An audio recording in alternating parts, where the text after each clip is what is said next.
Are you looking to stay fit when you're traveling or when you're at home? Let me show you 3 fantastic exercises that you can do where all you need is a resistance band.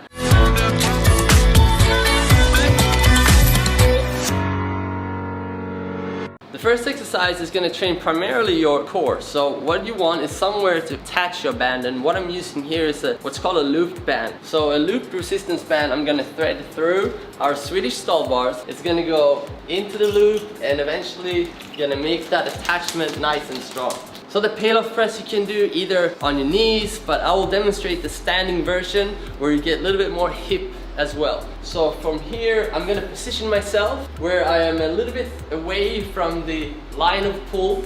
I bring in the band towards my chest, lock it in tight, and you can tell I'm slightly bending my knee. Here I'm going to press the band out in a straight line, and then I bring it back in. I press it out to a straight line where nothing moves. It puts so much stress on my core in my midsection, and I'm having to brace very, very hard to make that happen. So again, I'm standing a little bit behind the line of pull, so when my arms are straight, the band is also straight. The peel-off press, maintaining my stability in my lower body, my hips, and my core, my trunk. Of course, it works a little bit of my shoulders as well. For the second exercise, we're gonna train my postural muscles in my back, so primarily my upper back and back of my shoulders. This is called a face pull, and the name hints that I'm gonna pull towards my face. So I'm gonna find the anchor point, so level with my knees. I can alternate the anchor point depending on what I can attach it to. Now from here, I'm gonna get a little bit of a wider grip, and I'm gonna get into what's called a split stance, with one foot is in the front, one foot is in the back. That gives me a little bit better stability when I pull, so I can pull with more force without falling forward or backwards. So from here I'm gonna pull, raise my elbows up high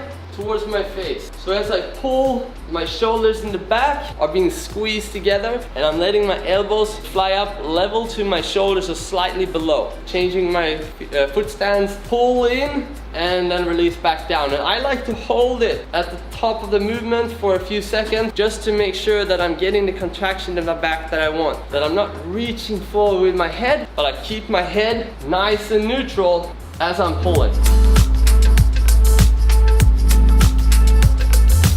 The third exercise is going to be a one-arm standing chest press. So here I'm going to get the band optimally at the shoulder or chest height. Same thing here, I'm going to loop it in to attach it. Now I'm going to take the band in one hand, and again I'm going to utilize my split stance position so I can get a little bit more power into my pressing. From here, my inactive arm, so the arm that's not holding the band, is going to go out. So as I'm pressing, that hand comes in, creating a little bit more rotation in my upper back. So as I'm punching the band, I'm turning my hand similar to what I would do if I was throwing a punch.